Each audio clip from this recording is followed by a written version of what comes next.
Таны энерги аавра яг одоо ямар хуу төвшөнд байна одоо харцгаая. 3 хөдөр байна.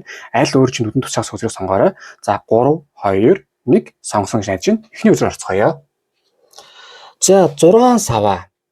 Ер нь бол энерги аврагч нь бол бурхан тэнгэр анж захиалсууд их гоё ивээсэн, азар ивээсэн, гэлгүүлсэн. Таны хиймэрл ондоо ч гэсэн бас айгуу дажгүй юмыг болгоё, бүтээ гэсэн, дайрч гисэн их гоё хиймэрл ондоо маш сайн одоо өөдрөг өндөр байна. Ийм үе богино тохиолдох учраас маш сайн ашиглаж байгаарай. За 4 зоос.